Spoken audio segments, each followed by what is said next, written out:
para compartirle con el señor Hernán Ronco. Hola, ¿cómo le va? De Pilar al Mundo. De Pilar al Mundo. Ahí ¿Cómo está. anda? ¿Me va a acompañar hoy con el FECA? Ahí está. Ya se tomó como 20 usted, No, tomé uno más un ratito. ¿Cómo está? Debería haberlo traído, sí, es cierto. ¿Cómo andas, Claro, Hernán? así ¿Bien? compartimos el Ahí está. café. Muy bien, está rico. ¿Sabe lo que es esto? Es un polvo de humano. Esto, el Corrector maquillaje. de ojera. El maquillaje. Ah, Claro, lo vi ahí. ando con el maquillaje a cuesta. Muy bien. Y bueno, esto es así. ¿Cómo estás, diciendo y Hernán? ¿Bien? haciendo. ¿Estás ¿Cómo bien? andan? Me Bien, dicen bien. desde la producción que la nota que has solicitado está lista y podés saludar a la persona. Muy bien. Yo te voy a preguntar antes de ir a la nota. Sí. ¿Cuáles son las cosas que más te revuelven del estómago? Oh, pero tiempo. Dame la de número 1, la más... La injusticia. Bueno, a mí ir al supermercado. Bueno, esa es otra. Sí. También. Hoy, hace un año y medio me pasa, voy al supermercado y salgo descompuesto, señor. Ahí va. Porque es el signo más evidente de la decadencia económica en la que Sí. hemos caído y en donde vas a saber, por esa suba constante de precios, que la cosa no funciona y no va, y no va, y no va, y cada vez puedes acceder a menos cosas. Claro. Y esta cantidad de artilugios que se han generado a nivel nacional para tratar de controlar los precios, a uno siempre le hacen preguntarse, ¿sirve, no sirve? Hasta ahora, ¿nos ha dado algún beneficio? Ese es el tema, ¿no? Que las fórmulas se repiten siempre, pero sea el color que sea. Claro. Y se repiten las fórmulas y los resultados no. Y va al súper y ve que hay cosas que aumentaron 20%, 30% en los últimos 2, 3 semanas y esta es la oferta del aceite que te lo dan a 10 pesos más barato. Te desesperas como un tonto, para Sí. decir cierta palabra correcta, como un Sí. tonto para llevarte ese aceite pensando que estás llevando... Y encima con la posibilidad de llevarte uno solo, por le estás, familia. sí, le estás llevando, estás sacando una ventaja a algo. Bueno, le hemos consultado y lo ¿A tenemos quién? en línea a Germán Romero desde Ajá. nuestra cámara de almaceneros que siempre están ahí un pasito más adelante para que nos cuente acerca de otra nueva posibilidad de un acuerdo de precios o no con los negocios de cercanía. ¿Qué más cercano que un almacén? ¿Están los almacenes incluidos o no en este supuesto acuerdo que se está queriendo alcanzar a esta altura del partido? Germán, ¿cómo te va? Muy buenos días, un gusto en saludarlos, saludar a todo el equipo y los televidentes. Bueno, La empezamos así porque es el respuesta, Hernán, sentimiento no. que tenemos. No. No.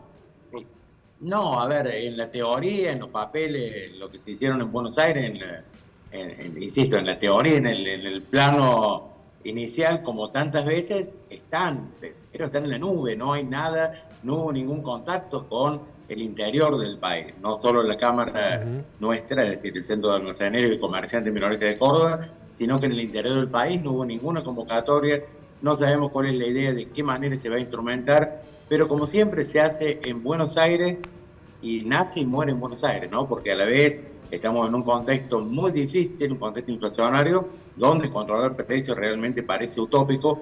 Bien decía vos, Hernán, recién, precios que suben 20% en una semana. Es cierto, en abril tuvimos y en marzo también subas récord de los alimentos. En abril, por ejemplo, el arroz, solamente el arroz aumentó en un mes un 42%, 27% el aceite, 32% el azúcar, 18% la leche fluida de los yogures. Digo, son subas que hacía mucho no ocurría. Si bien los alimentos vienen subiendo estrepitosamente en el último año, pero digo, hacía muchísimos años que no ocurría que en un mes se concentrara tanta suba en los alimentos. Volviendo al tema de precios justos, digo, ya falló precios justos, precios esenciales en 2017, súper cerca, falló Red Comprar en 2014, digo, ninguno de estos planes, primero que nada porque no se convocó a quienes conocen la cadena de comercialización, ¿no? Entonces, sin eso, digamos, sin esa parte técnica, lamentablemente, es muy difícil de implementar.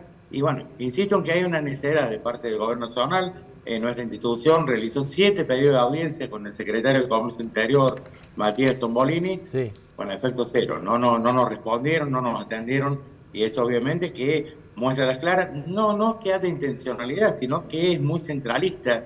La Secretaría de Comercio piensa en Buenos Aires, que también allí han fracasado estos programas, ¿no? ¿Y cuál es el rol de los mayoristas en toda esta negociación, en esta posibilidad que se sigue barajando, ¿no? Porque sabemos que, bueno, tienen un poder mayor que los almaceneros. También las empresas efectúan su presión a la hora de traer los productos y negociar los precios. Hay un movimiento constante de insumos, de presión salarial por parte de los trabajadores de la industria alimenticia también. Es todo tan fluctuante que uno se pregunta, bueno, ¿a dónde, en qué parte de la cadena habrá que hacer el ajuste o el acuerdo o atar esos hilos que están sueltos como para que los precios, al menos de algunos alimentos, se controlen, que frenen, porque esto no se detiene. O sea, es preocupante, pero también constante, Fabián. Pero es que la verdad que uno no sabe, querido Germán, por dónde está la salida. Uno desconoce un montón de cosas, desconoce desde cómo se conforma el precio, desde la producción, por todo lo que pasa hasta llegar a ese valor, por qué el valor se aumenta permanentemente. Hay un montón de cosas que desconocemos, que lo único que sentimos es lo que le pasa a Hernán, de ir al supermercado, de ir a hacer las compras y que este sobrecito de azúcar que ayer valía 5, hoy vale 6 y mañana probablemente valga 7 o 6,50 y no tenemos la menor idea de por qué pasa eso. Y nada de lo que se ha tomado como supuesta solución, que muchas veces se repite con los años, y lo acabas de decir muy bien, llega a solucionar absolutamente nada. Sí, Fabián, Hernán, lamentablemente este es el tema, ¿no? Hoy los alimentos, en abril tuvimos una suba, según nuestro Departamento de Estadística y Tendencia, de 10,72% de la canasta básica alimentaria. Mayo va a cerrar quizás un punto menos. 11, Germán, perdóname, imagínate. ¿Por qué? A ver, bueno, desconozco totalmente. ¿Por qué? Bien.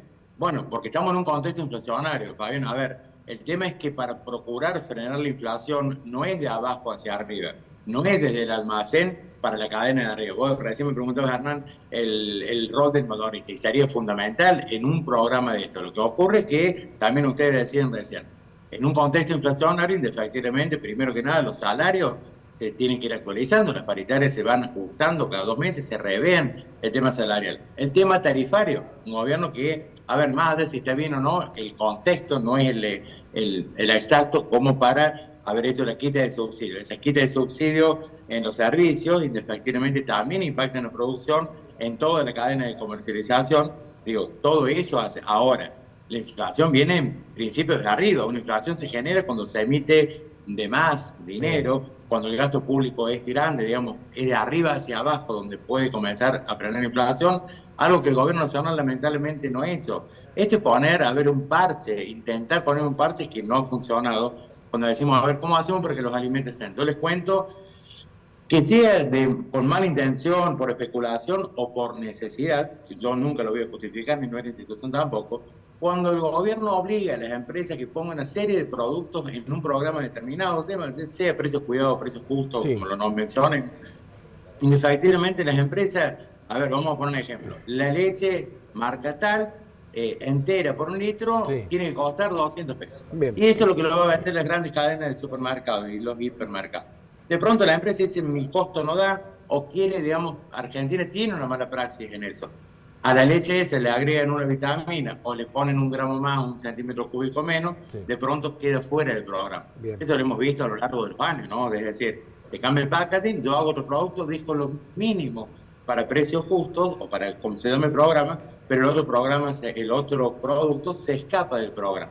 Es decir, lamentablemente, digamos, acá hay muy pocas empresas que manejan la alimentación en Argentina.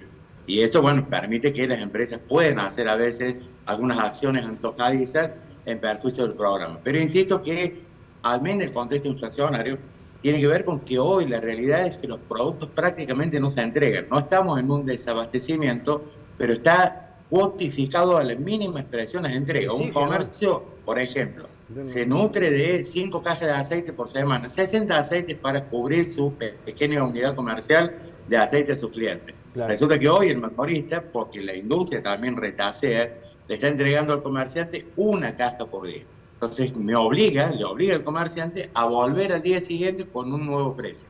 Eso ocurre en este contexto donde nadie sabe qué va a pasar mañana. Los alimentos, la mayoría de los alimentos esenciales, al ser commodities internacionales, se manejan en razón del dólar blue, que no debiera ser, pero se manejan exclusivamente al precio del dólar blue. Y como el dólar está inestable, y digamos, cuando aumentan los productos fuertemente. ¿Qué? Si el dólar blue se retrotrae, lamentablemente otra de las malas praxis de las industrias son que los precios jamás se retrotraen. ¿Por qué dijiste no se debe manejar con el precio del dólar blue? No, porque a ver, cuando se exporta e importa, se hace el precio del dólar oficial, no el dólar blue. Pero sin embargo, nosotros hace menos de un año, Fabián, hicimos un estudio de cómo habían aumentado los alimentos, canasta básica alimentaria, Sí. durante los últimos 10 años. Sí. Nos dio que en pesos argentinos había incrementado, estoy diciendo un número simbólico porque no recuerdo, 3.500% en promedio. Sí. En dólar oficial habían aumentado creo que un 58, 52%, Sí. pero en dólar club no solo que no habían aumentado, sino que había bajado un 2%. Entonces, obviamente que los productos, los alimentos se manejan exclusivamente a la par del dólar blue, y eso obviamente que cuando el mercado se histeriza por alguna razón, por alguna inestabilidad, por alguna acción política, los que pagan somos todos nosotros, ¿no? Indefectiblemente, cuando hablamos de inflación, la inflación de los alimentos, es decir, si dio 8,24 para el índice de la inflación y los alimentos aumentaron más de un 10, esa es la verdadera inflación que pega en la clase media para abajo, digamos, ¿no? Donde más duele. Nosotros hacemos encuestas de hogar y realmente se ve la dignidad de la familia, la alimentación está en plena decadencia, ¿no? Está en riesgo la seguridad alimentaria. Claro. Exacto, además la gente gasta la mayoría de su sueldo en alimentos, porque lo demás ya Sí, lo sí, fue máxima. recortando, mantener el auto se recortó, mantener la casa se recortó, Está bien, pero eso lo que no- es el ocio pero eso nos lleva- se recortó, todo va a alimentos, y Pero los eso- alimentos siguen subiendo. Pero eso nos lleva, ¿a qué nos lleva entonces? ¿Entendés? A lo no que tener- estamos ahora. a lo que dijimos, no tener proyectos, a que pase como la persona que nos escribió hace un ratito y dijo, voy y compré 50 gramos de fiambre de la más baja calidad, pensando que a lo mejor no había tanta diferencia, le cayó horrible, empezamos a perder calidad en un montón de cosas. Sí, hablar, ¿no? Eso también, Germán, es cierto, la calidad de los productos, los tamaños de los productos, que todo, muchas veces son ¿me entendés? Pero es una una engañifa cosa- a la hora de comprar porque te parece que el paquete es igual y es más chico, ¿no? Y vos ves dónde vivimos, Germán, y vos decís, no puede ser con todo lo que tenés que producir. Yo no sé, siempre digo más o menos el mismo concepto. Ojalá que alguien empiece a trabajar, ya no para nosotros, ni para Germán, ni para Hernán, ni para mí, Para lo que viene. sino para los que vienen, empezar a trabajar para los que vienen en serio, porque las generaciones, los más chicos, esos son los que tienen que empezar a encontrarse con otro país y con otras posibilidades. Ojalá, no sé, porque me parece que hay que apuntar a eso, definitivamente. Germán, para cerrar, los números del mes de mayo, ¿cómo vienen en cuanto a los aumentos? ¿Qué vienen olfateando ustedes? Bueno, a ver, si bien no hemos terminado el relevamiento, estamos a punto de terminarlo para consolidar el informe económico y social. Lamentablemente viene peor que abril, ¿no? La inflación de abril fue para nuestro departamento de estadística y tendencia 8,4, muy similar a lo que después arrojó el INDEC. Nosotros estamos proyectando una inflación que va desde el 9,7 hasta el 10,2%. Es decir, en promedio 10% de inflación en mayo, número muy similar, que seguramente por encima va a estar la canasta básica de alimentos, es decir, que una canasta básica total para no caer bajo la línea de pobreza para una familia tipo va a estar en el orden de los 233.000 pesos y para no caer bajo la línea de indigencia en 126.000 pesos aproximadamente. Gracias, Una Germán. locura, pisando el 10%, Gracias. una locura. Germán, gracias. Gracias, un abrazo. Germán Por Romero. favor, les agradezco, estoy a disposición. Que tengan un buen día. Gracias por el gran trabajo que hace el Centro de Almaceneros, siempre dándonos otro punto de vista respecto de esta realidad. Si antes me hacía mal, se me revolvía el estómago ir del súper, ahora se me va a revolver un poco más.